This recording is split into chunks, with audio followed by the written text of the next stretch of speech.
Hello everyone, this is Beverly Black, and today we're going to do another little known Black history fact. I will be reading, so you'll see my eyes going back and forth. Today we'll be talking about hair braiding. When African people were brutally kidnapped and arrived in unfamiliar lands in 1619, they were stripped of their traditional garb, practices, and rituals unique to their ethnic group. The theft of these customs from one continent evolved in new customs traditions on another. When they arrived here, the white owners would cut all their hair off completely. I didn't realize that. I'm just learning this for myself.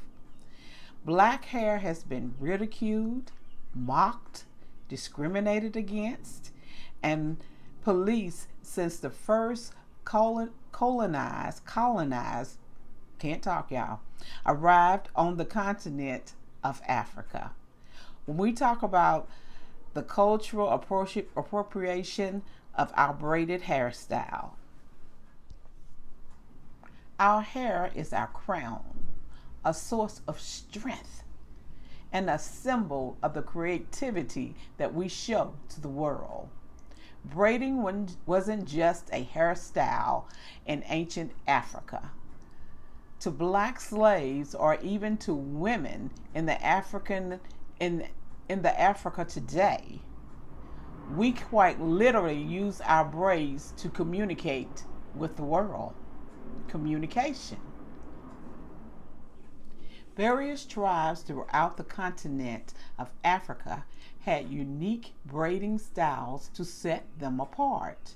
From warriors and kings in Ethiopia to young women coming of age in West Africa, braiding styles were significant to where you came from and where you were going in life. In the early 15th century, hair functioning as a carrier of messages in most West African societies. The citizens of these societies included the Wolof, Mandingo, and Yoruba were the people who filled the slave ship that sailed to the New World.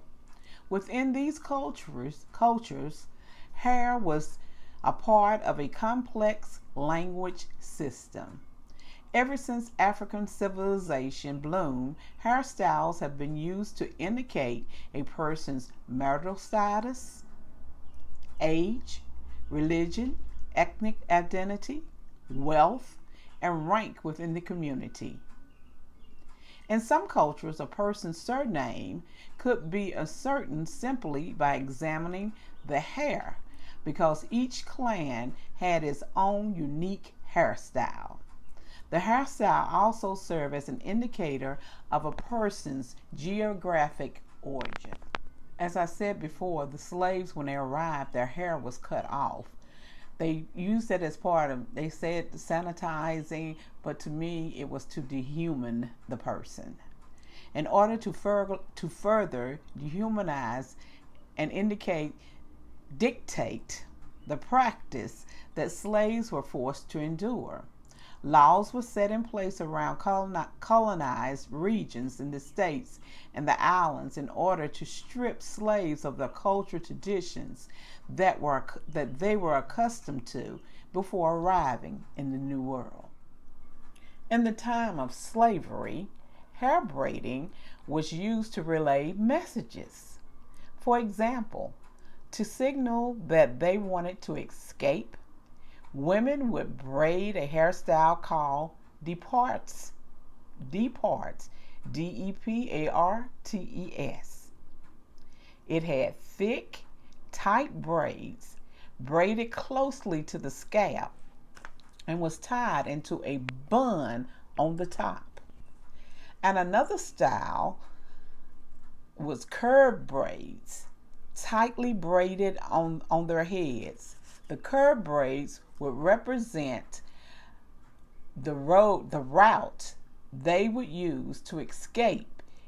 In the braids, they would also keep gold, they would hide gold and seeds, which in the long run helped them after they escaped. in those braids, they hid gold and seeds, and they also put it in their children's braids.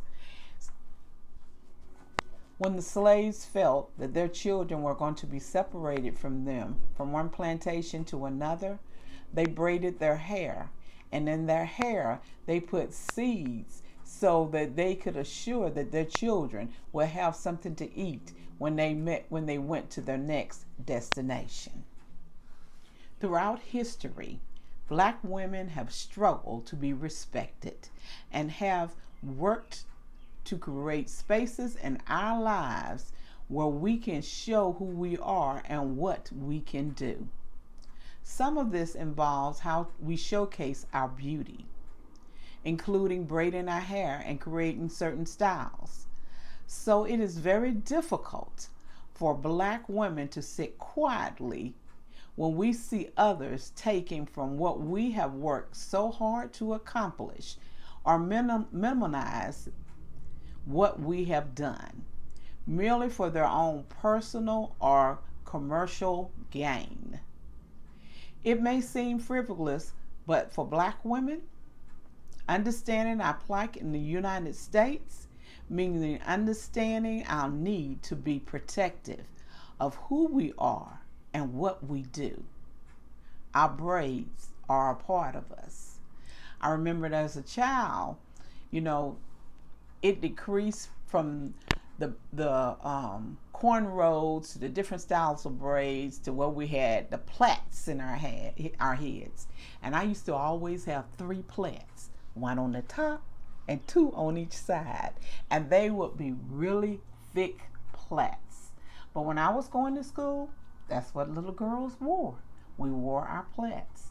Sometimes they were fancy with bows and different things, but we had our 3 plaits.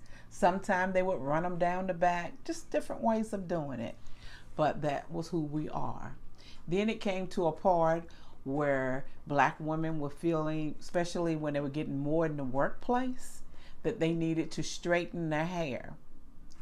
Back then, I remember on the weekends, on Saturdays, to get your hair straightened, honey,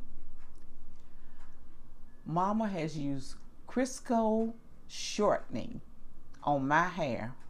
My hair would be popping like fried chicken, but she would straighten it out. They would use whatever they had, different oils, different things right there that you wouldn't think nobody would use on somebody's head, but it happened.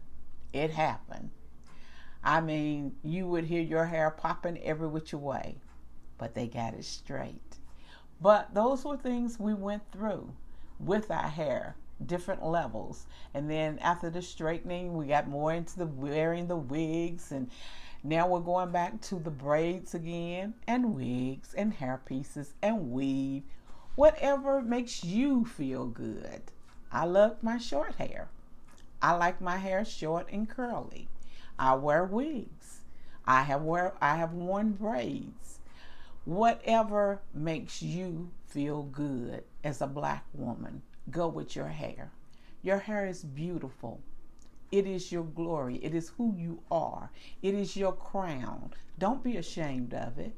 Wear it, and wear it with pride, because that is a part of you and who you are.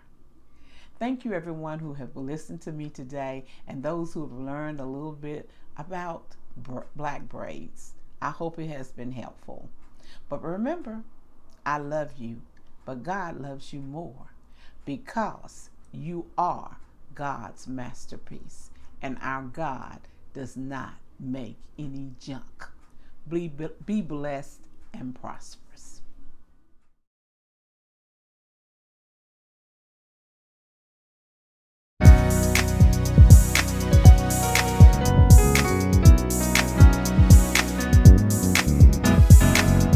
Getting ready for my miracle, getting ready for greatness, getting ready for my heart's desire. I'm growing into a flower and glamorous. Getting ready for my miracle, getting ready for greatness. for my heart's desire. I'm growing into a flower and glamorous. Getting ready for my miracle. Getting ready for greatness. Getting ready for my heart's desire. I'm growing into a flower